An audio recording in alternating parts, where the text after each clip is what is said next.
अयोध्या को सजा दी। आकाश मार्ग से आते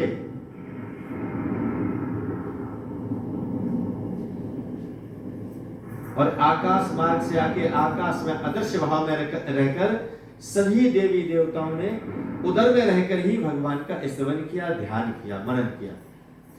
लेकिन भगवान कहते हैं हम अकेले जाने वाले तो है नहीं, हम अकेले जाएंगे नहीं। तो क्या करेंगे? पहले हम वहां पर अपने जो अनुचर हैं, हमारे जो सेवक हैं, उनको उन्होंने सबसे पहले अयोध्या में भेजा। भगवान पूरा साकेत लेके आए थे और भगवान श्री कृष्ण पूरा गोलोक लेके आए थे।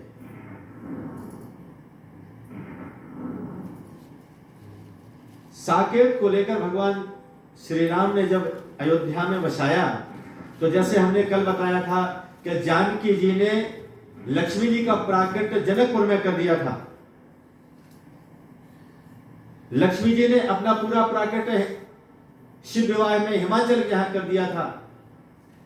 उसी तरह से भगवान श्री राम कहते हैं कि वहां हम जाएंगे तो मुझे तो अपना ऐश्वर्य चाहिए, हम तो बगैर अपने ऐश्वर्य के जा नहीं सकते हैं। तो उन्होंने साकेत को लाके ही अयोध्या में विराजमान कर दिया।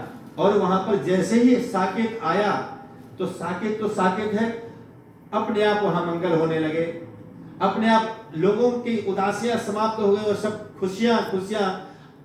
अब देखते हैं कि आज प्रसव होगा, कल प्रसव होगा, परसों प्रसव होगा, कब प्रसव होगा, सब स्वागत की तैयारी में लगे, सब स्वागत करने के लिए तैयार हैं और बड़ी बड़ी सुंदर सुंदर तैयारियां करके बैठे हैं कि राजमहल से कब मुझे समाचार मिलता है।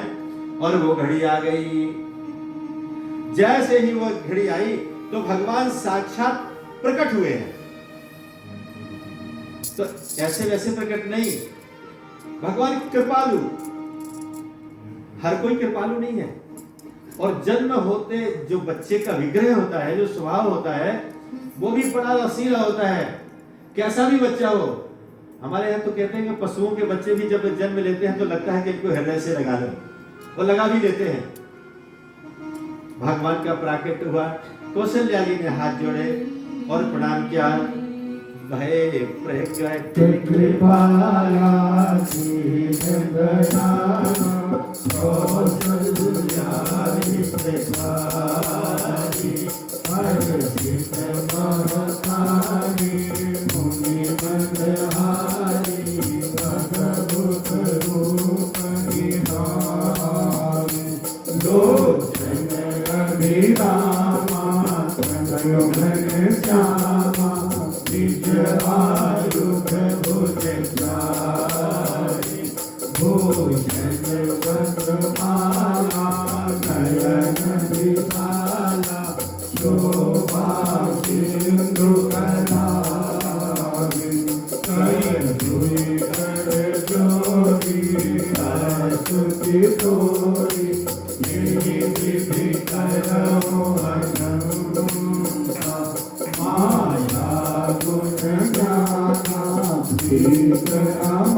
कौशल्या महारानी हाथ जोड़ के प्रणाम करते हैं, प्रभु आपका यह जो विग्रह है सभी के कष्टों को हरने वाला है।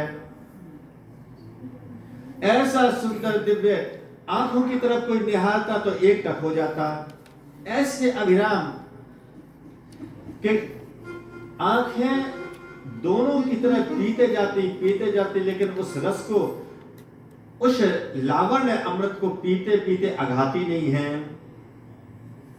ऐसे घनश्याम प्रभु जैसे मेघ घटाओं से प्रकट हुए, ऐसे ठाकुर जी को देखकर हाथ जोड़ के प्रणाम करते हैं और कहते हैं भगवान कभी अपने से नहीं रोए। क्यों? भगवान रोता ही नहीं है। भगवान क्यों रोएंगे? रोता कौन है? जैसे या तो कष्ट होता है या बिछोह होता है। जब दो अच्छे मित्र मिलते हैं और मिलने के बाद जब वो अलग होते हैं, जाते हैं अपने अपने नगर के लिए, तो सहसा उनकी आंखों से आंसू आ जाते हैं। एक जन ने पूछा कि बेटी जब ब्याह होके अपने ससुराल जाती है, वो रो क्यों देती है? वो तो कितने दिन से सपने संजो के बैठती है कि मेरी शादी होगी, सुंदर पति मिलेगा, मैं अपने पति के साथ जाऊंगी, ससुराल में प्रेम से रहूंगी। लेकिन जब वो घड़ी आती है तो वो रो क्यों देती है? उसे तो खुशी खुशी जाना चाहिए। उसके इतने दिनों की कामना आज जो पूरी हो रही है। तो एक कवि ने कहा कि पितु बिछोरन और पति मिलन, सुख दुख एक समान। और जहां समानता होती है ना, तो ये आंसुओं का यहां पे जो बंद है वो द्वार खुल जाता है और वो बहने लगता है। कौशल्या माता के आंखों से आंसू बहने लगे और भगवान सामने खड़े हैं। मां हमारे लिए क्या आज्ञा है? बोले कोई आज्ञा नहीं है, आप रो। मां हम तो खेलने आए हैं। बोले लेकिन पहले रो। अभी रो लोगे ना तो फिर नहीं रोना पड़ेगा, रो। माता जी ने जैसा कहा भगवान रोने लगे। और जैसे ही रोदन सुना, सब दौड़ के आए हैं। कौशल्या जी के यहां लल्ला हुआ है। माता एक और बात, माता ये समझ जाती है कि छोरा है कि चोरी है, आवाज से। हम तो नहीं सीख पाए आज तक, लेकिन माताएं बता देती हैं कि चोरी हुई, और फिर बाद में वही बोलती हैं वो लोग कि हाँ चोरी हुई है। एकदम सत्य प्रतीक। जैसे ही रोने के शब्द कानों में पड़े हैं, पूरे राजमहल में खुशियों की बहार छा गई। थोड़ी देर में और पता चला भरत जी महाराज आ गए, शत्रुघ्न जी आ गए, लक्ष्मण जी आ गए। चार जिस राजमहल में अभी तक एक किलकारी नहीं गूंजती थी, वहां चार राजकुमार एक साथ प्रकट हुए हैं, दौड़ के गए हैं, थाली बजाई है। दशरथ जी को जैसे ही समाचार मिला, उन्होंने ये नहीं देखा कि मैंने क्या पहन रखा है, लिया और ऐसा न्यौछावर कर दिया है। बोले राज खजाना खोल दो, जिसको जिस वस्तु की जरूरत है वो पूरी कर दो। आज दशरथ जी के कहने से जो प्रजातीर्थ का जो समय होता है, इतने में बहुत कुछ दान कर दिया भगवान के नाम पे, भगवान का ही है। और जैसे ही कुछ हुआ, भगवान के सारे संस्कार किए, बढ़िया सुंदर स्नान करवाया है। अवध में आनंद भयो, जय हो राजा राम की। अवध में आनंद भयो, जय हो राजा राम की। जय हो राजा राम की, जय हो लल्ला राम की। जय हो लल्ला राम की। अवध में आनंद भयो, जय हो राजा राम की। अवध में आनंद भयो, जय हो राजा। करो भैया प्रगट भया, अवध में लडुआ बटे। करो भैया प्रगट भया, अवध में लडुआ। लडुआ बटे हो, लडुआ बटे हो, लडुआ बटे, लडुआ बटे। ये मौका फिर नहीं आएगा। लडुआ बटे हो, लडुआ बटे हो, लडुआ बटे हो, लडुआ बटे हो। लडुआ बटे रे, ढोल बजे रे, लडुआ बटे हो, ढोल बजे। झिली झिली हो, झिली उड़त गुलाल, अवध में लडुआ बटे। झिली झिली उड़त गुलाल, अवध में लडुआ बटे।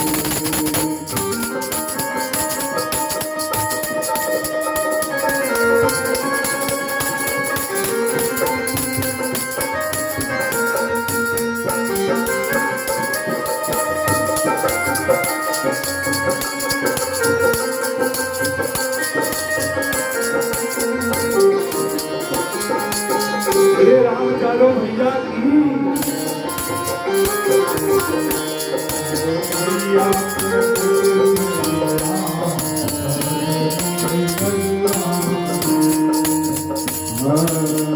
बंदरवार बंधाओ मेरी बहना, बंदरवार बंधाओ मेरी बहना। पर्दा लगाओ गुटेदार, अवध में लडुआ बटे। पर्दा लगाओ गुटेदार, अवध में लडुआ बटे। करो भैया प्रगट भैया, अवध में लडुआ बटे। करो भैया प्रगट भैया, अवध में लडुआ बटे। गैया के दूध के खीर बनाओ, गैया के दूध के खीर बनाओ। अभी कन्हैया आने वाले हैं, अभी 1 घंटा बाकी है। तो राम जी के उत्सव में अगर नहीं नाचे तो राम जी बुरा मान जाएंगे। कन्हैया में तो नाचना ही है। और गैया के दूध के खीर बनाओ, गैया के दूध के खीर बनाओ। खीर बनाओ भैया, खीर बनाओ, खीर बनाओ भैया, खीर बनाओ। गैया के दूध के खीर बनाओ, गैया के दूध के खीर बनाओ। और ब्राह्मण जी माओ अपार, अवध में लडुआ बटे। अरे ब्राह्मण जी माओ अपार, अवध में लडुआ बटे। चलो भैया प्रगट भैया, अवध में लडुआ बटे। चलो भैया प्रगट भैया, अवध में लडुआ बटे। मोतियन चौक पुराओ मेरी बहना, मोतियन चौक पुराओ मेरी बहना। पुराओ मेरी बहना, सजाओ मेरी बहना। पुराओ मेरी बहना, पुराओ मेरी बहना।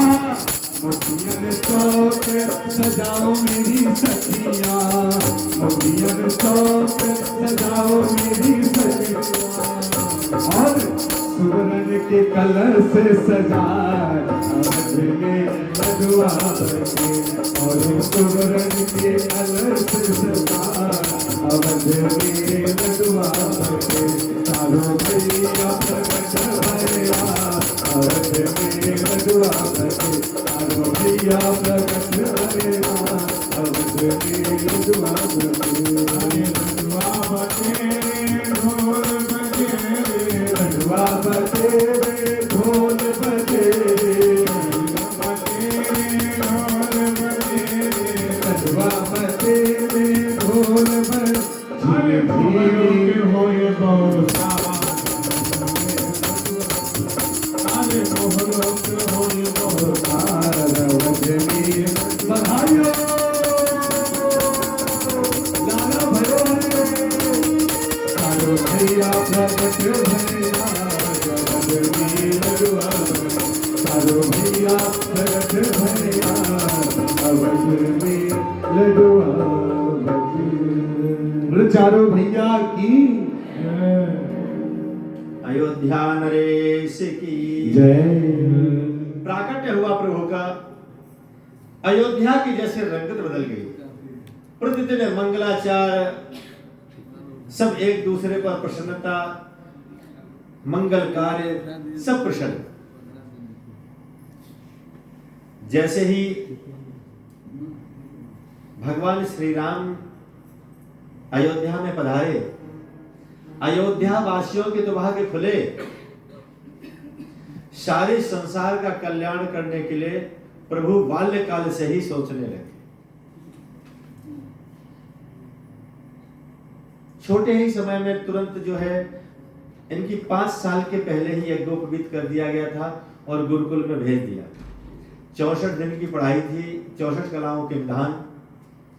भगवान श्री राम अपने चारों भाइयों के साथ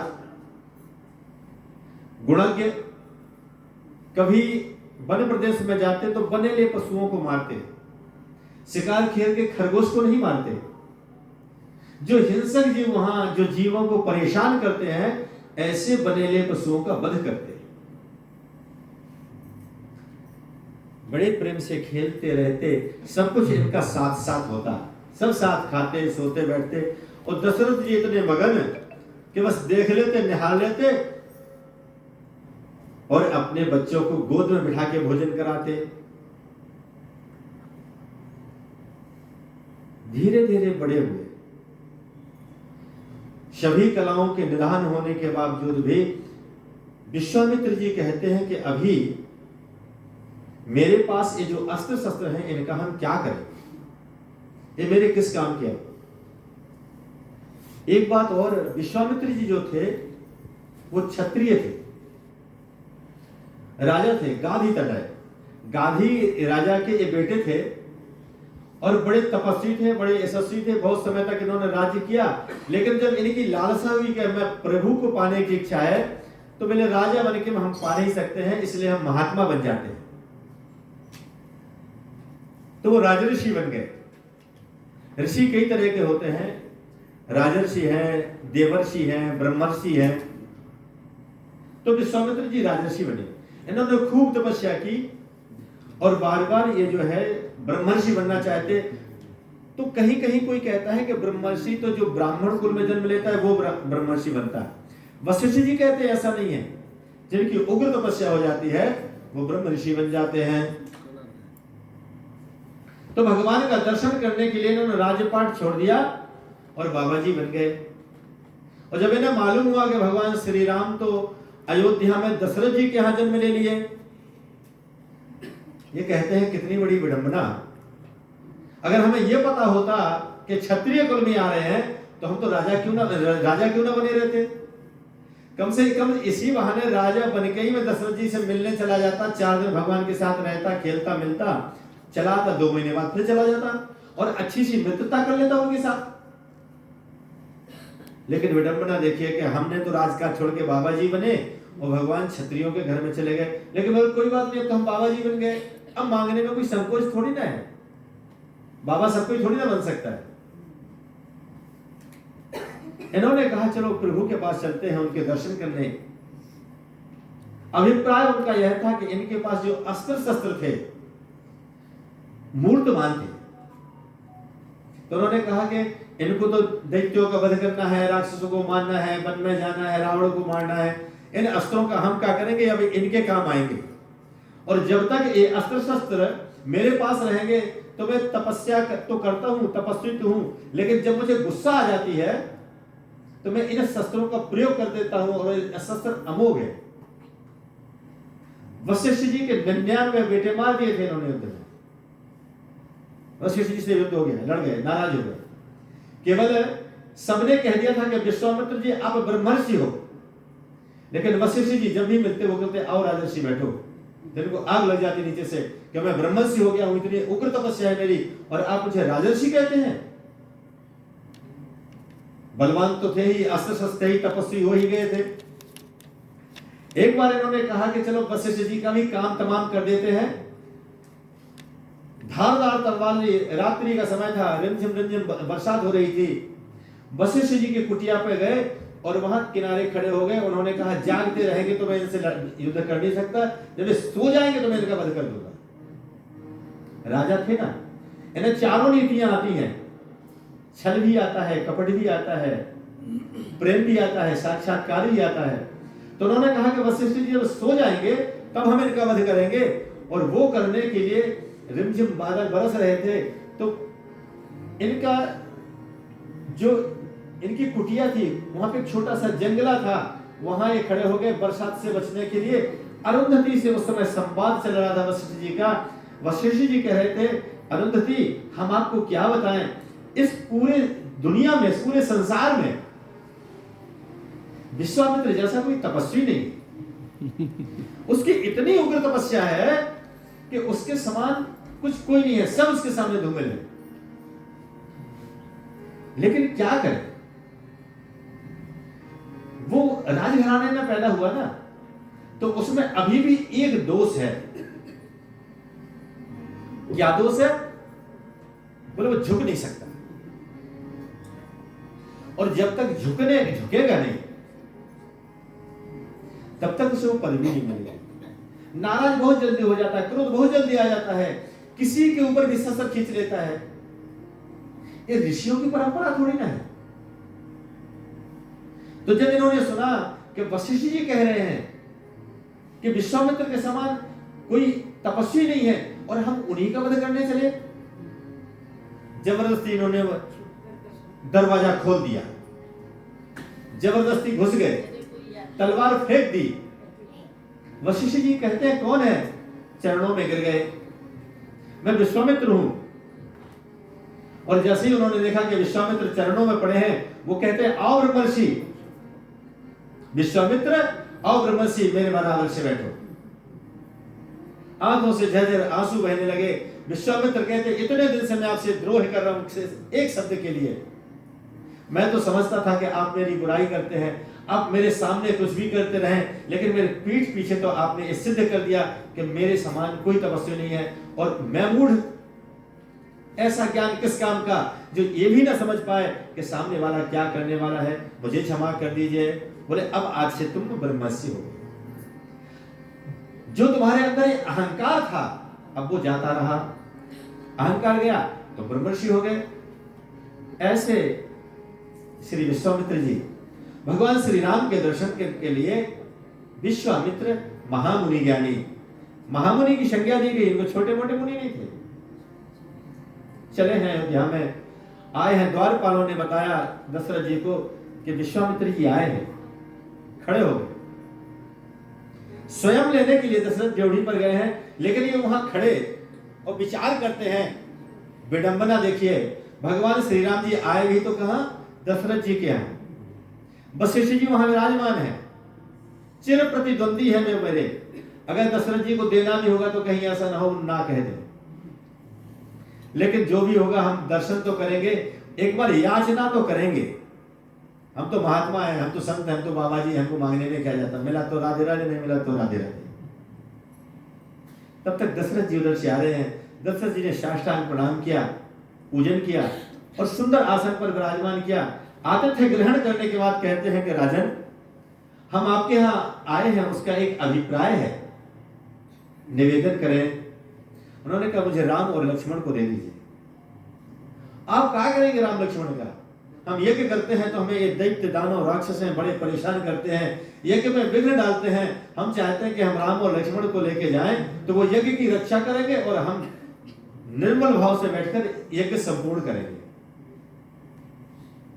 हाथ जोड़ के प्रार्थना कहते हैं और कहते हैं कि महात्मन, ये छोटे छोटे बालक हैं, ये यज्ञ की क्या रक्षा करेंगे?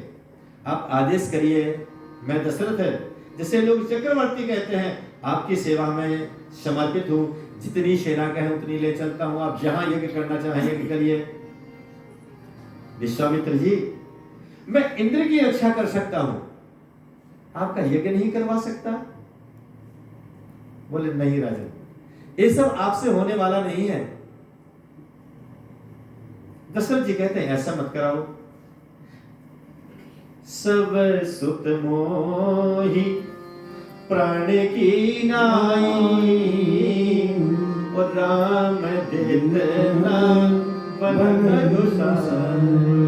गोस्वामी तुलसीदास जी कहते हैं कि चारों बेटे मुझे प्राणों से प्यारे हैं, क्योंकि चौथे पन प्राप्त हुए हैं। छोटे छोटे बालक हैं, अभी कोई बहुत बड़ा समय नहीं हुए, लेकिन राम देतना बन गोसाई हम राम जी को नहीं दे सकते। क्यों? जब आपने एक लाइन में कह दिया सत सुत मोह प्राण की नाई, तो क्या राम जी चार में सब में से अलग हैं? आपने विशेषण क्यों लगा दिया? एक समय की बात है, दशरथ जी इंद्र के यहां से वापस आ रहे थे। रावण तो घात लगाए बैठा रहता था, मैंने आपको पहले भी निवेदन किया था इस बात का। जैसे ही उधर से आए, रावण ने देखा कि अकेले दशरथ जी रथ में जा रहे हैं, एक चट्टान उठा के दशरथ जी के ऊपर प्रहार कर दी, रथ टूट गया।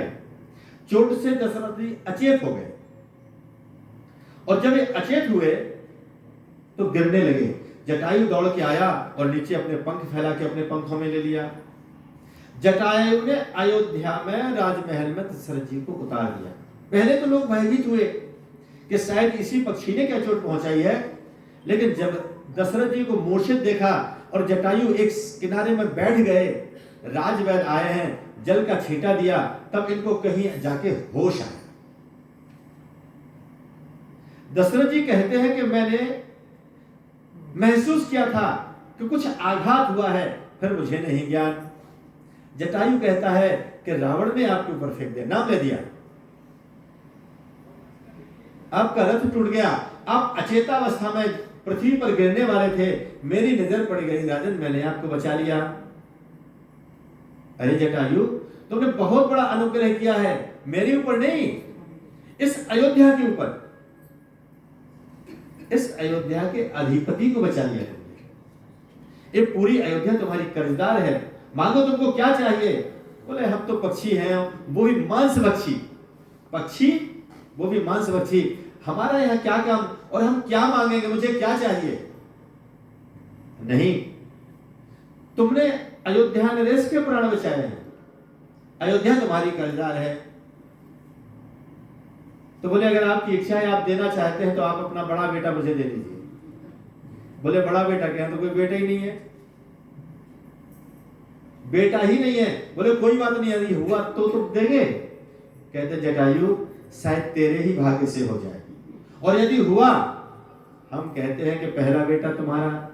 वही दशरथ जी कहते हैं कि विश्वामित्र जी आप यहां लेके गए और उधर के जटायु आ गया, बड़ा बेटा मुझे दो, हम कहां से देंगे, इसलिए आप इन तीन को ले जाओ, मुझे ले जाओ, लेकिन राम देतना बने गोसाई, हम राम जी को नहीं देंगे।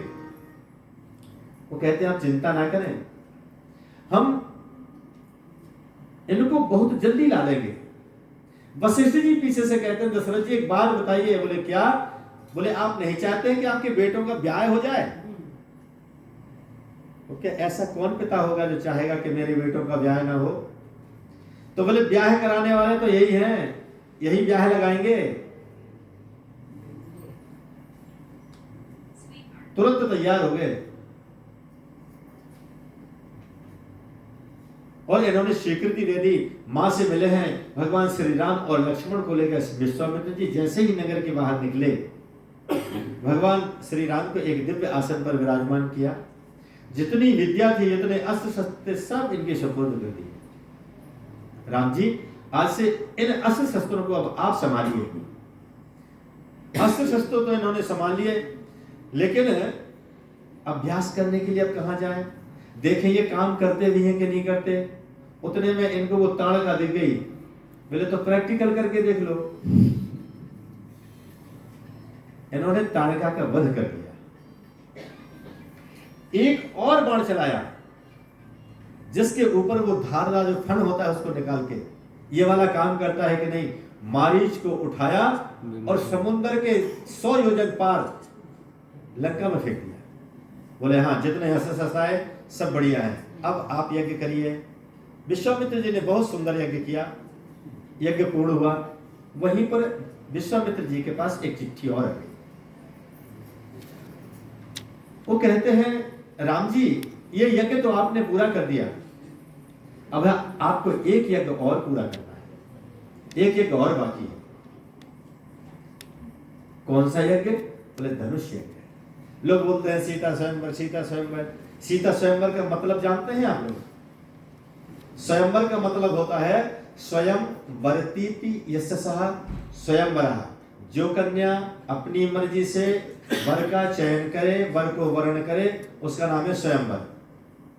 25 राजकुमार बैठ गए, हाथ में जयमाला दे दी, आपको जिसको मनाए उसको माला पहना दो, ये हुआ स्वयंवर।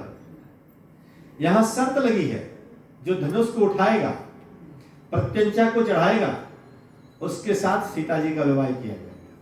ये कौन सा स्वयंवर हुआ साहब? तो वो कहते हैं कि राम जी एक यज्ञ तो आपने पूरा कर दिया, चल के एक दूसरा एक यज्ञ और है, उसको भी सफल कर दीजिए। वो है धनुष यज्ञ। अहिल्या का उद्धार किया है, सुरसरी के दर्शन किए हैं, सुरसरी का महत्व बताया है विश्वामित्र जी ने, और जनकपुर में प्रवेश करवाया है। जैसे ही जनकपुर में प्रवेश किया तो जनकपुर की जो कन्याएं थी उन्होंने भगवान श्री राम के दर्शन किए।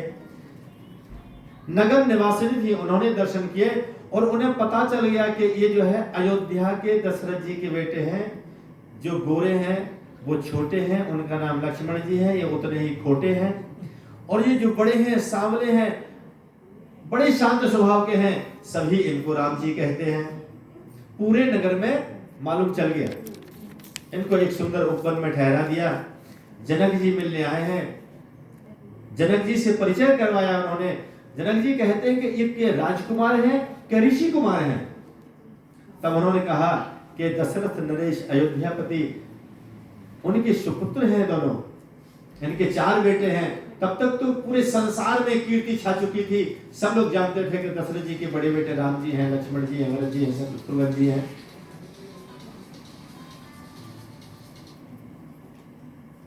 सायंकाल हुआ, ये प्रार्थना करते हैं कि हम लक्ष्मण जी को नगर के दर्शन करा दें। इन्होंने नगर में भ्रमण किया, आके गुरु के चरणों में प्रणाम किया, उनकी सेवा करी। प्रातः काल पुष्प लेने के लिए पुष्पा वाटिका में जाते हैं। गुरु की इन्होंने अनन्य भाव से सेवा करी। और ये तो सच है कि जो गुरु की सेवा कर लेगा उसे कोई रोक नहीं सकता। बलि ने सेवा की, त्रिलोकी का राज्य दे दिया। इसीलिए कहते हैं कि गुरु सर्वोपरि है। गुरुवे नमः, परम गुरुवे नमः, परात्पर गुरुवे नमः। इसीलिए सबसे पहले गुरु को प्रणाम करना चाहिए। गुरु की एक एक बात एक एक मंत्र के बराबर होती है। आज निष्ठा से दोनों भी भगवान श्री राम और लक्ष्मण जी अपने गुरु की सेवा करते हैं। विश्वामित्र जी की प्रातः काल पुष्प लेने के लिए अशोक वाटिका में प्रवेश करते हैं, और वाटिका में प्रवेश करते हैं तो माली से कहते हैं कि माली काका, हम यहां से कुछ पुष्प ले लें गुरु जी की पूजा के लिए। माली गदगद हो गए, बोले आज तक कोई राजकुमार हमसे इतने प्रेम से नहीं बोला। माली कहते हैं कि मैं तोड़ के दे दूं? बोले नहीं, गुरुजी पूजा करेंगे इसलिए हम स्वयं तोड़ेंगे। माली कहता है आइए, इधर से ये फूल तोड़ लीजिए, उधर से वो फूल तोड़ लीजिए, ये बड़े सुंदर फूल हैं, ये बड़े सुगंधित फूल हैं। पूरी वाटिका घुमा दी उसने। उसी समय सीता महारानी जो है अंबिका जी की पूजन करने के लिए, गौरी पूजन करने के लिए प्रवेश करती हैं। और जैसे ही प्रवेश किया तो एक सखी की नजर भगवान श्री राम के ऊपर पड़ गई। जैसे ही उसने राम जी को देखा, कृतकृत्य हो गई, धन्य हो गई अपने आप को, और देख के सीता जी से कहती है कि सीता जी आओ, हम आपको आज अशोक वाटिका में एक अद्भुत नजारा, अद्भुत दृश्य दिखाते हैं। और भगवान श्री राम जी के दर्शन करवा दिए। महाराज निमि, जनक महाराज की 18वीं पीढ़ी। निमि महाराज पलकों पे वास करते हैं। निमि ने शरीर त्याग दिया था। यज्ञ कराने की बात हुई वशिष्ठ जी से, वशिष्ठ जी ने यज्ञ नहीं कराया, और बाद में जब वो विश्वामित्र जी से यज्ञ कराने लगे तो ये नाराज हो गए और इन्होंने श्राप दे दिया कि तुम्हारा शरीर चला जाए। तो उन्होंने फिर दोबारा से उस शरीर को धारण ही नहीं किया और मनुष्य की आंखों की पलकों के ऊपर बैठ गए। जब भगवान श्री राम और जानकी जी आपस में एक दूसरे को देख रहे थे तो निमि महाराज आंखों से अलग हो गए। तो जब आंखों से अलग हो गए तो इन पलकों ने झपकना बंद कर दिया, बंद होना बंद कर दिया। तो अपलक निहारते रहे दोनों एक दूसरे को। जब कुछ समय तक देख लिया, भगवान श्री राम कहते हैं लक्ष्मण जी जानते हो यही जानकी जी हैं। इन जानकी जी का ही स्वयंवर है, इन्हीं के लिए इस धनुष यज्ञ का आयोजन किया है और इन्हीं के लिए सुंदर वर उस धनुष के द्वारा खोजा जाएगा, इसलिए आयोजन यहाँ किया गया है। बता रहे हैं लक्ष्मण जी को और अपने मन के भाव प्रकट करते जा रहे हैं भगवान। सखिया कहती है जानकी जी भगवान राम कितने सुंदर हैं, इनके चरित्र का वर्णन किया। तब तक देखते हैं कि समय होने लगा।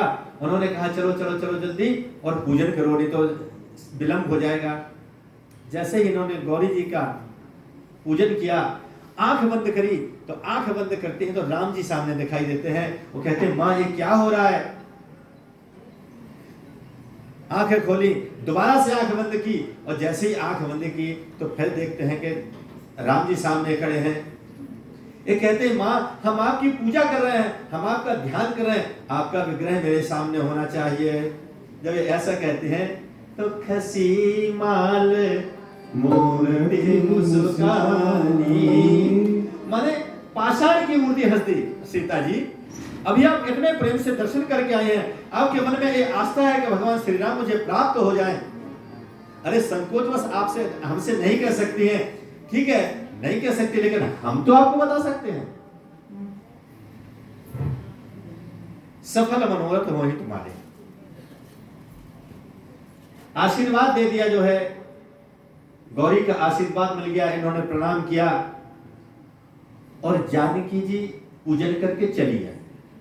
पुष्प लेके भगवान श्री राम जी आए हैं, विश्वामित्र को दिए, उन्होंने पूजा करी। पूजा करने के बाद सारा दिन व्यतीत हो गया, सायंकाल का समय था। संध्या वंदन करने के लिए भगवान श्री राम बैठे। संध्या वंदन का नियम है कि सायंकाल के समय में संध्या वंदन करो। और संध्या वंदन करते उन्होंने चंद्रमा को निहार लिया, चंद्रमा देख लिया। और जैसे ही इन्होंने चंद्रमा देखा तो इन्हें जानकी जी फिर याद आ गई। तो कहते हैं कि चंद्रमा जानकी जी का मुखारविंद बिल्कुल ऐसे ही सुंदर है जैसे तुम चमक रहे हो। इतना कहना था कि तुरंत कहते हैं नहीं नहीं नहीं, ये तो गलती हो गई हमसे। सीता जी का जो मुखारविंद है चंद्रमा तुम्हारे जैसा कैसे हो सकता है?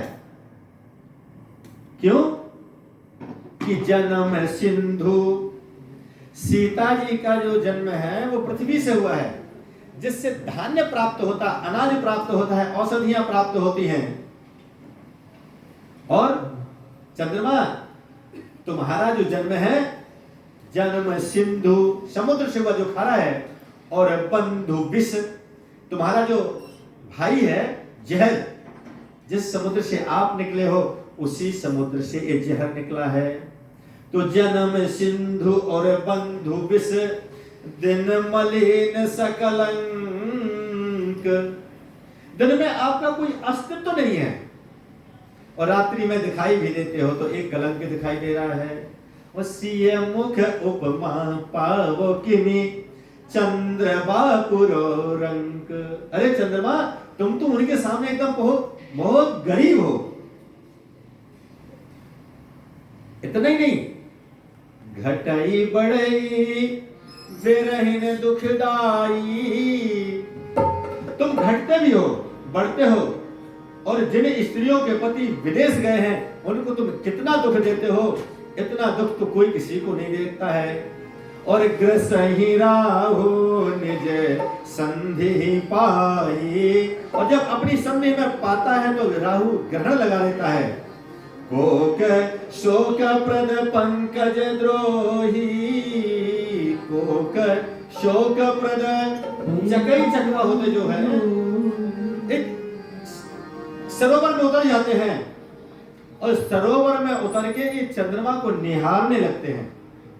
और जब चंद्रमा को निहारते तो निहारते ही रह जाते, वो इधर चला जाता और वो इधर चला जाता और पूरी रात एक दूसरे के लिए चिल्लाते रहते हैं। लेकिन प्रातः काल जब चंद्रमा अस्त हो जाते हैं तब वो गर्दन नीचे करते हो, देखते हैं कि चकवी कहाँ है और चकवा कहाँ है।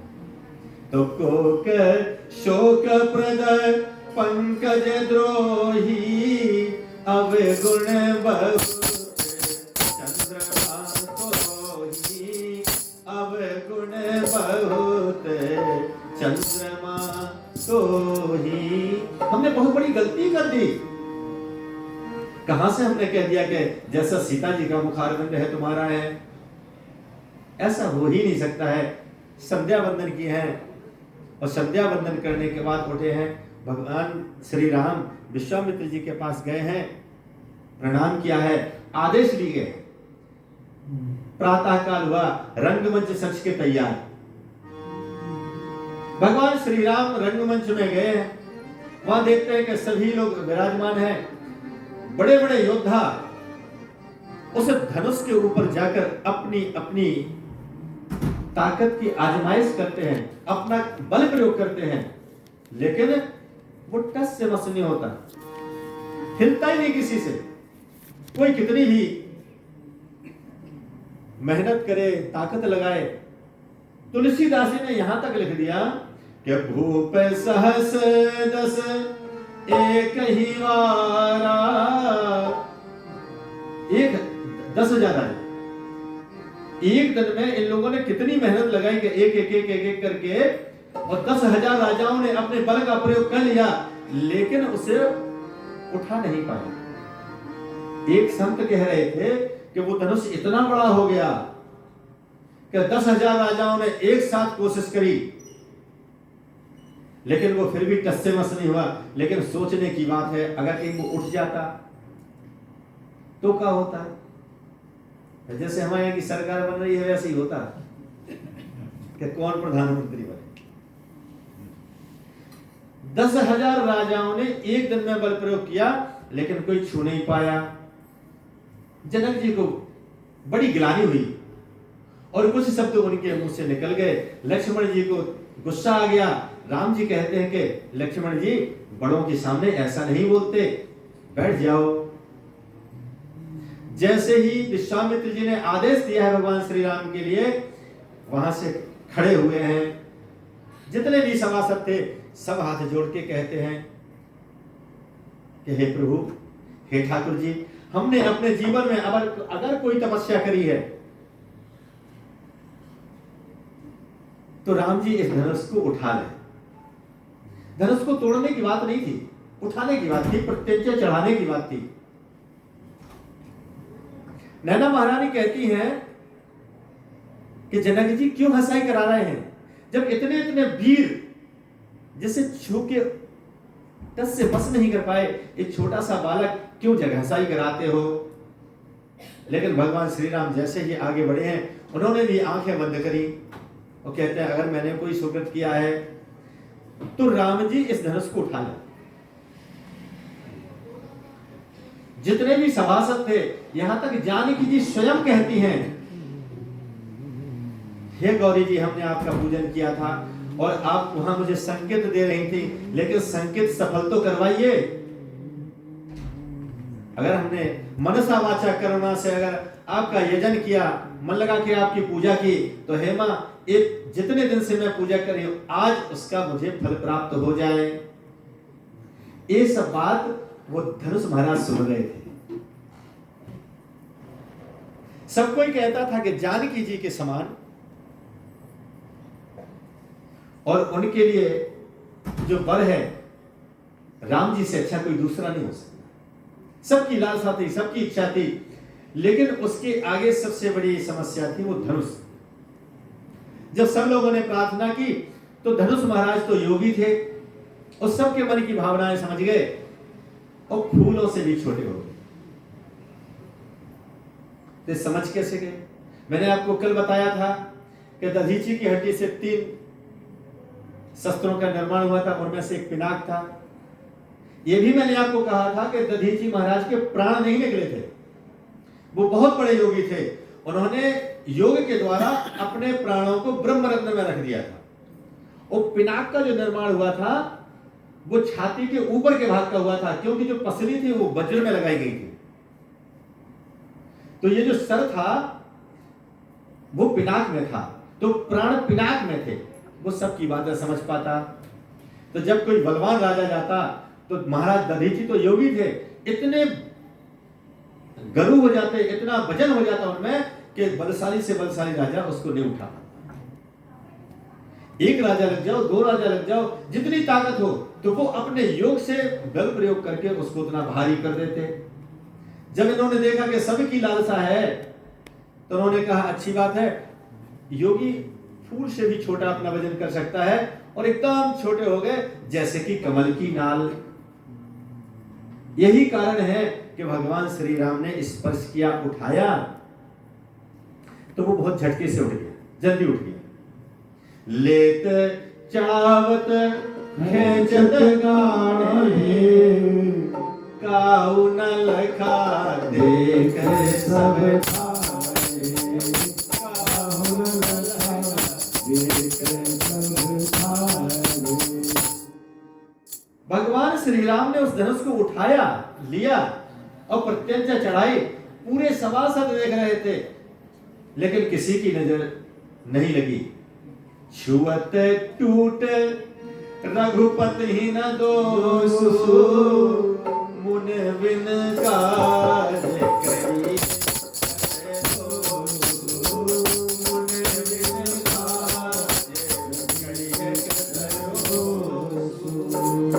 भगवान श्री राम ने उसको उठाया, प्रत्यंचा चढ़ानी चाहिए, लेकिन वो टूट गया। सब लोग जय जयकार करने लगे। उस जय जयकार करते करते अब तो हुआ कि भगवान का विवाह हो। जो राजा लोग थे बोले कोई ऐसे थोड़ी ना विवाह कर लेगा, बोले अब हमसे युद्ध करना पड़ेगा, अब हमको जीतेंगे तब राम जी सीता जी से विवाह करेंगे। तब तक जो धनुष टूटता था, जो तड़ाक की जो आवाज आई थी, परशुराम जी को पता चल गया। आ गए तुरंत, जनक जी ये क्या हो रहा है? कोई कुछ कहे उसके पहले उस धनुष के 2 टुकड़े दिख गए। बहुत जोर से नाराज हो गए। किसने तोड़ा? जिसने तोड़ा उसे सभा से अलग कर दो, नहीं तो मैं एक भी किसी सभासद को यहां नहीं छोड़ूंगा, सबका वध कर दूंगा। 21 बार इन्होंने पृथ्वी से क्षत्रियों को खाली कर दिया।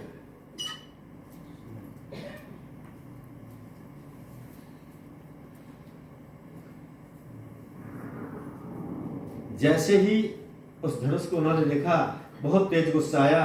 कहते हैं अलग कर दो, और जैसे ही अलग करने की बात आई है तो लक्ष्मण जी सामने आ गए। और उन्होंने देखा कि लक्ष्मण जी सामने जा रहे, बना बनाया काम बिगाड़ देंगे। तो भगवान श्री राम आगे आके कहते हैं, प्रणाम कहते हैं कि नाथ संबोधन भंजन यारा, कोई है कोई एक दास तुम्हारा, आपका कोई दास है? लक्ष्मण जी कहते हैं दास तो है, वो तो अच्छी बात है, लेकिन इन्होंने तोड़ा थोड़ी ना है। कोई भी सभासद नहीं कह सकता है कि भगवान श्री राम ने धनुष को तोड़ा। तो वो कैसे टूट गया? उन्होंने कहा कि छुअत टूट रघुपति ही न दोषी, वो छूने मात्र से टूट गया। तो छूने मात्र से कोई धनुष टूटता है? तो इसका मतलब या तो लक्ष्मण जी झूठ बोल रहे हैं। तो लक्ष्मण जी क्यों झूठ बोलेंगे? जो दधीची महाराज थे, जैसे ही ठाकुर जी भगवान श्री राम जी का स्पर्श हुआ, अभी तक तो वो धनुष में थे, और जैसे ही स्पर्श हुआ तो वो भगवान के धाम को चले गए। धाम को चले गए तो वो अस्थि पंजर, वो तो हड्डियों से बना हुआ था, वो अस्थि पंजर अलग हो गए, चमड़ी थी नहीं उसके ऊपर। तो वो अस्थि पंजर जैसे ही अलग हो गए तो वो दो टुकड़ों में विभाजित होकर गिर गया। लक्ष्मण जी इसी बात को कह रहे हैं कि भगवान ने सिर्फ स्पर्श किया है, छुआ है, छुअत टूट रघुपति ही न दोषु, भगवान श्री राम को कोई दोष नहीं है। राम जी ने प्रणाम किया है, उन्हें आभास करवाया है कि अब आपका काम नहीं है, आप जाके तपस्या करिए। उन्होंने कहा कि अब आप आ गए हैं। तो परशुराम जी ने अपना धनुष दिया, जैसे ही वो धनुष अपने आप चढ़ गया, यानी यकीन हो गया परशुराम जी तो चले गए, अब इनके विवाह की तैयारी करी जाए। वो राजा लोग भी सब भाग गए, विवाह की तैयारी, सुंदर चिट्ठी लिखी गई। और चिट्ठी जैसे ही अयोध्या में पहुंची, दशरथ जी ने देखा और देखते ही रह गए। अब वशिष्ठ जी कहते हैं कि क्या लिखा है इस चिट्ठी में, एक कह ही नहीं पाते। चिट्ठी दे दी, चिट्ठी दे दी। जैसे ही वशिष्ठ जी ने चिट्ठी पढ़ी, बड़े प्रसन्न हुए। देखो दशरथ जी, मैंने आपसे कहा था ना कि आपके बेटों को ब्याह तो वही करा सकते हैं, बारात की तैयारी करो। और जैसे ही उन्होंने वो चिट्ठी देखी, तो जो चिट्ठी लेके गए थे, दशरथ जी के गले में जो था, उठा के उन लोगों की गोद में डाल दिया। उन्होंने उसे लिया, माथे से लगाया और कहते हैं प्रभु ये मत कहिएगा कि हम जनकपुर के बड़े अभिमानी हैं, ऐसा नहीं है, लेकिन हम इस धन को नहीं ले सकते। क्यों? वो जनक की बेटी नहीं है, हमारे वो जनकपुर की बेटी है। और हमारे यहाँ ऐसी प्रथा कि हम लोग बेटियों का कुछ लेते नहीं है, इसलिए वो हमारी भी बेटी है। प्रभु इसे तो हम नहीं लेंगे, इसे तो आप अपने सभासदों में, अपने नेकियों में जहां आप देना चाहें तो दीजिए, मुझे तो आज्ञा दीजिए। वो बारात लेके जल्दी आइए। प्रणाम किया है दशरथ जी को, और वो धावक वहां से चले गए। बारात की तैयारी हुई, बारात लेके दशरथ जी जा रहे हैं।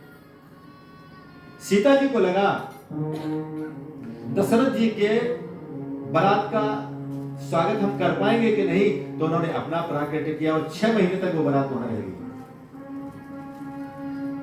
जो 3 दिन 5 दिन का विवाह होना था, 6 महीने तक वो बारात वहां रुक गई। और जब भी दशरथ जी चलने को कहते, जनक जी रोक लेते। जनक जी बड़े विद्वान थे, ऐसी ऐसी सुंदर बातें कहते, ऐसी सुंदर सुंदर कथाएं कहते कि वो दिन बीत जाता। अब सायंकाल थोड़ी ना हम विदाई करेंगे, अब कल चलते हैं। 6 महीने बिता दिए। चलने की तैयारी, दोनों समधी आपस में मिल रहे हैं। और जब दोनों समधी आपस में मिलते हैं तो गले मिले।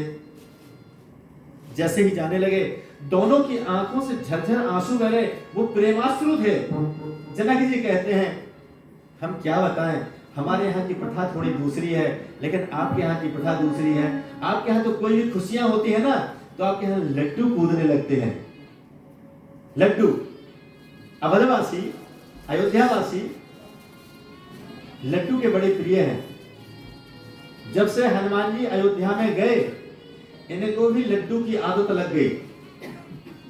और जब हनुमान जी को यहाँ पुरी में समुद्र से रक्षा करने के लिए खड़ा किया गया, इन्हें लड्डू नहीं मिला, तो ये उद्विग्न हो गए। एक दिन भंडारा हो रहा था, हनुमान जी भाग गए, बोले लड्डू खा के आते हैं। तब तक समुद्र को मौका मिल गया, उठा के उस समुद्र में फिर से जो है मंदिर में पानी डाल दिया। हनुमान जी को बुलाया गया, बोले बगैर लड्डू के रहते नहीं है, बड़ा परेशान करते हैं, इनको बांध के रखो। बेड़ी हनुमान के रूप में आज भी मंदिर में विराजमान है। हनुमान जी महाराज की जय। जहां कथा होती है हनुमान जी वहां पहुंच जाते हैं। बेड़ी हनुमान जी भी यहाँ से बैठे बैठे जरूर कथा सुन रहे होंगे, लेकिन उसको बांध के रखा है उनको, लेकिन लड्डू का भोग जरूर लगता है उनको। समुद्र से रक्षा कर रहे हैं बेचारे। अयोध्या कहने का मतलब मेरा, अयोध्यावासी बगैर लड्डू के नहीं रहते। जनक जी कहते हैं हमारे यहाँ लड्डू नहीं है, हमारे यहाँ तो ये भात है और ये दाल है। जब तक आप दाल में भात नहीं मिलाएंगे, भात में दाल नहीं मिलाएंगे, आप खा ही नहीं पाएंगे। तो हमारे यहाँ तो जोड़ा जाता है, जब आप दो का संयोग करते हैं, दाल और भात को मिलाते हैं, तब आप खा सकते हैं। लेकिन आपके यहाँ तो तोड़ने की व्यवस्था है, कोई सीधा लड्डू खाएगा तो गले में फंस जाएगा, तो लड्डू को तोड़ के खाते हैं। दशरथ जी, आपके यहाँ भले ही तोड़ के खाया जाता हो, लेकिन हमारे यहाँ तो जोड़ा जाता है। हम भी आपसे जुड़ गए हैं, आज के बाद हमसे बस जुड़ के दाल और भात की तरह रहिएगा। हम छोटे से नगर का राज्य संभाले हैं, आप छत्रपति हैं, कृपा बनाए रखिए। इस प्रकार से बार बार अनुनय विनय करके और विदाई कर देते हैं। जैसे ही विदाई होती है, अयोध्या के लिए बारात चलती है। अयोध्या में मालूम चलता है कि बारात वहां से चल चुकी है।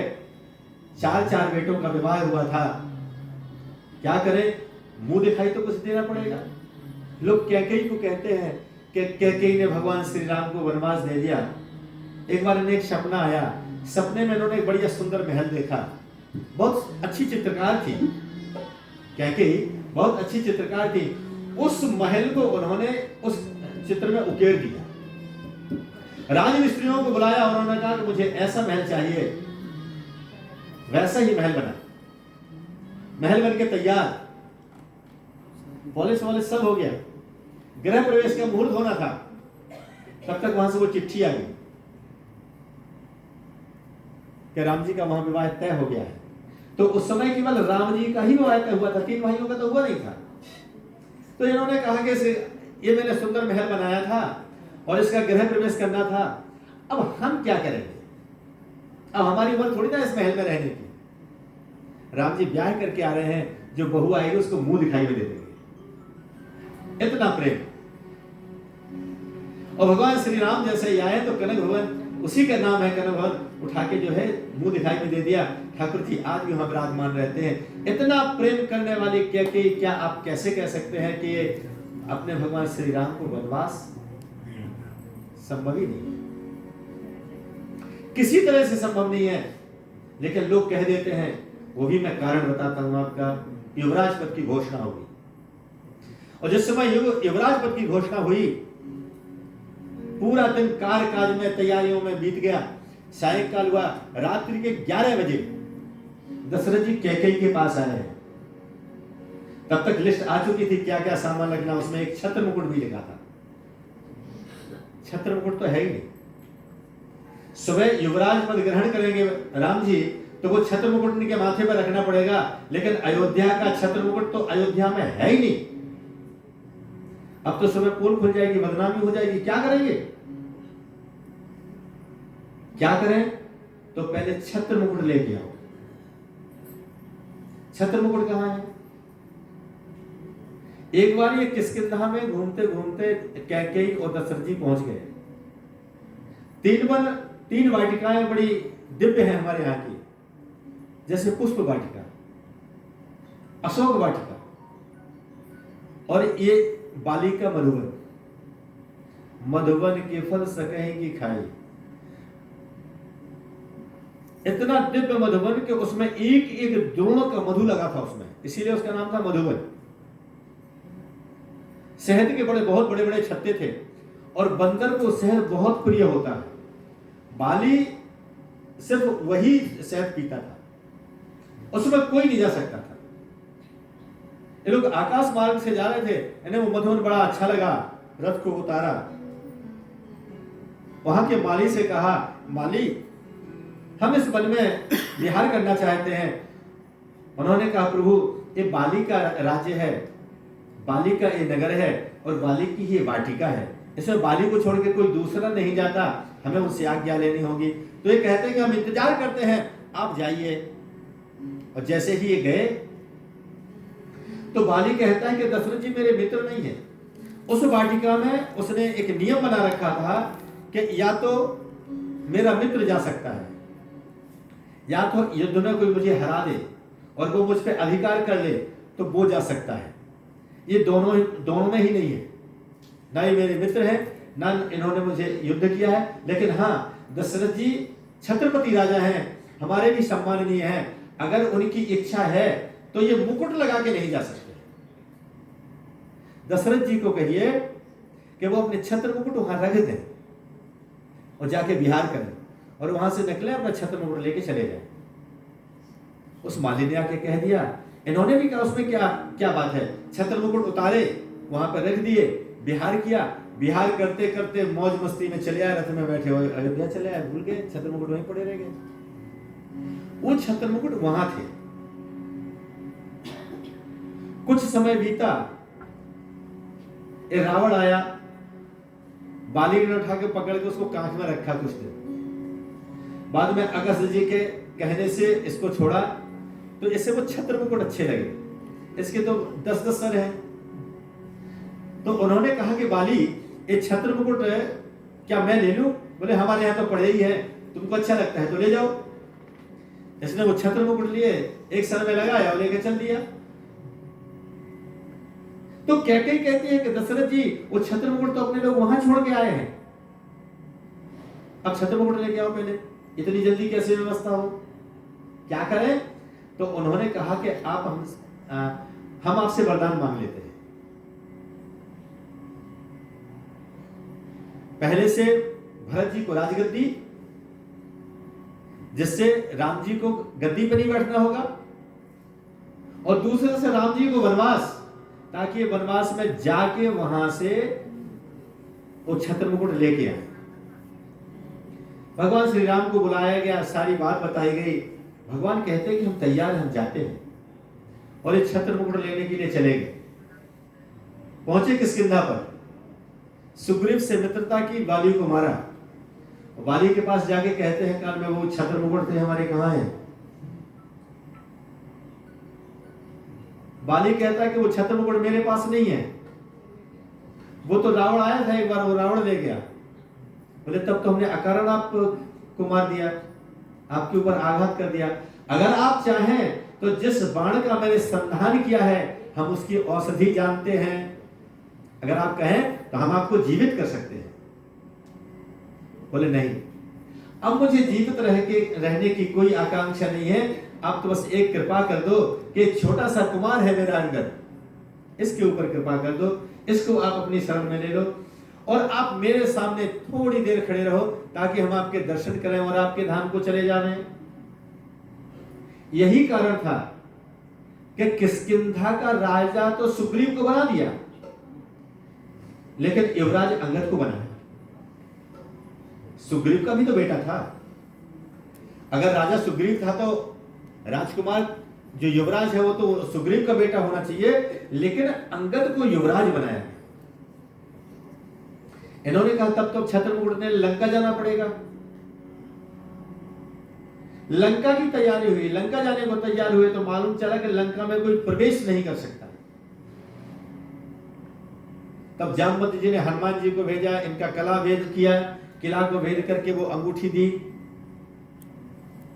सीता जी ने जैसे अंगूठी पाई और अंगूठी को देखा तो उन्हें भगवान श्री राम की याद आ गई, और उन्हें राम की याद आ गई तो हनुमान जी को भी राम की याद आ गई। और जैसे ही राम जी की याद आई तो वो आगे की बात भूल गए कि मुझे आगे क्या करना है। अब बैठे वहां उस तरवर में और सोच रहे हैं कि अब मुझे आगे क्या करना है, कुछ समझ में नहीं आ रहा।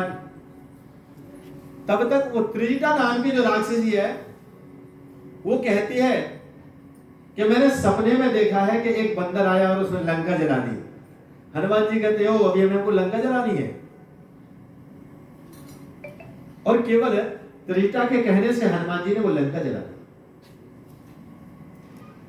हनुमान जी ने इतना भयभीत कर दिया लंका वासियों को कि अगर हनुमान जी को कोई देख लेता तो घरों में छुप जाता।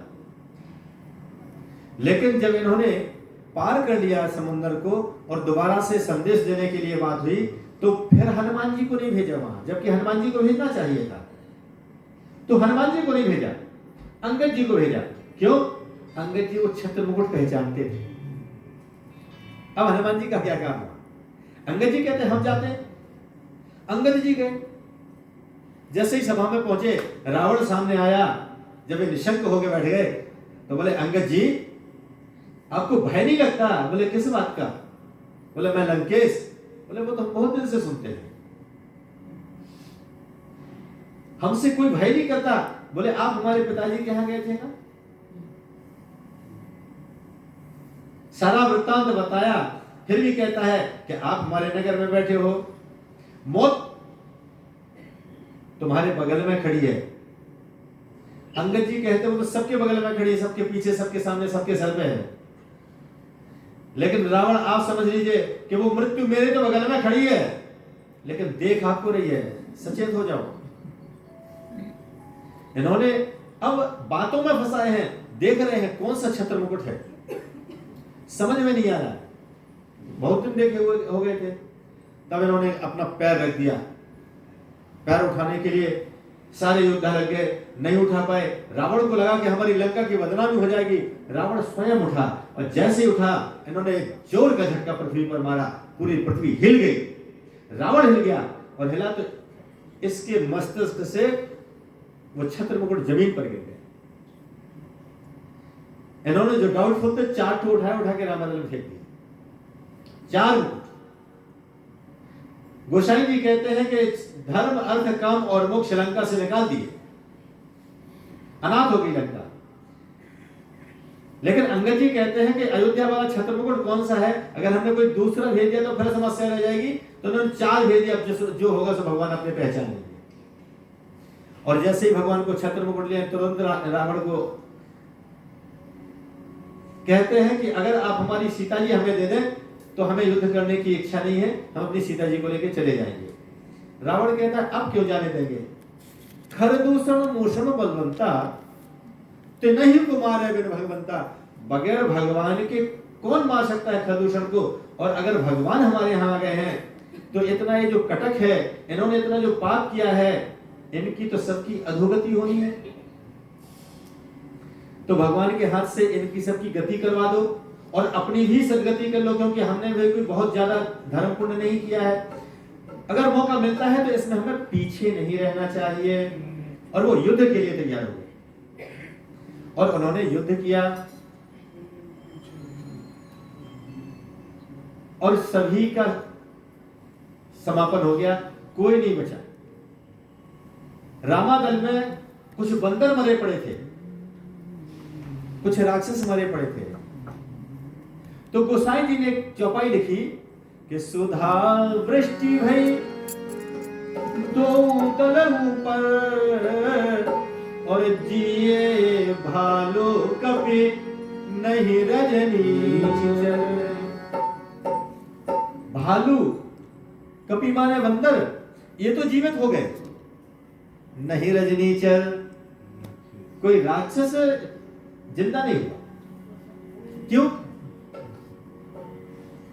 कोई कहता था कि जब दैत्यों का भगवान ने वध किया तो वो औंधे मुंह गिरे, उनका मुंह नीचे की तरफ था, इसलिए उन्हें अमृत नहीं मिला। तो क्या बंदर सब ऊपर ही मुंह करके पड़े थे? ऐसा नहीं है। जिस समय युद्ध हो रहा था तो बंदर राक्षसों को देख रहे थे, भगवान की तरफ इनकी पीठ थी, और राक्षस सम्मुख युद्ध कर रहे थे। तो जो भगवान का चेहरा देख देख के मर रहे थे, वो सब भगवान के धाम को जा रहे थे। उनकी तो मुक्ति हो गई, उनका तो कल्याण हो गया। वहां अमृत नहीं, आप कुछ ही बरसाते रहे, वो थोड़ी ना जिएंगे। तो सुधा वृष्टि भई दो दल ऊपर, और जिए भालू कपि नहीं रजनी चर। सबकी मुक्ति करवा दी रावण ने, और अंत में अपनी मुक्ति करवा दी। लंका में विभीषण को राज्य दे दिया, और विभीषण को राज्य देने के बाद सीता जी को वहां से पुष्पक विमान में बिठाया है, और अयोध्या के लिए तैयारी, क्योंकि बोलते हैं कि एक गिनती के दिन पूरे हो रहे हैं, अगर सूर्य अस्त हो गया तो शायद भरत जी ना मिले। हनुमान जी को आगे भेजा, हनुमान जी ने सांत्वना दी, भरत जी तत्पर हुए, तैयार हुए, राज्याभिषेक हुआ। और उस राज्याभिषेक में सभी जो गणमान्य इनके सेनापति थे, विभीषण महाराज वहां पे थे, सुग्रीव जी वहां पे थे, अंगद वहां पे थे, निखाल राज वहां पे थे, हनुमान जी वहां पे थे, और अयोध्या नगर निवासी सब लोग थे। और जब राज्याभिषेक हुआ तो सबको भगवान ने गद्दी पर बैठते ही प्रसन्न कर दिया। राम राज हर्षित भये गए सब शोक का, सबके शोक समाप्त हो गए, सब हर्षित, सब प्रसन्न। यहां तक गोस्वामी जी ने लिख दिया कि मांगे बारिधि देंगे जल रामचंद्र के राज। एक किसान को पानी की जरूरत है तो वो बोरिंग नहीं करवाया, मेघों से मांग लिया और मेघों ने सिर्फ उसी के खेत में पानी बरसाया, बगल वाले के में नहीं, क्योंकि उसके अनाज को नुकसान हो जाएगा। तो मांगे बारिधि देहि जल रामचंद्र के राज। ऐसा दैहिक, दैविक, भौतिक तापा, तीन तरह के ताप हैं, इनसे मनुष्यों को बचना चाहिए। लेकिन जब भगवान श्री राम का राज आया तो ये तीनों ताप स्वतः समाप्त हो गए और राम का राज्य बड़ा सुंदर हुआ और इन्होंने राज्य किया। फिर इन्होंने क्रमशः सबको विदाई की। विभीषण से कहते हैं कि विभीषण,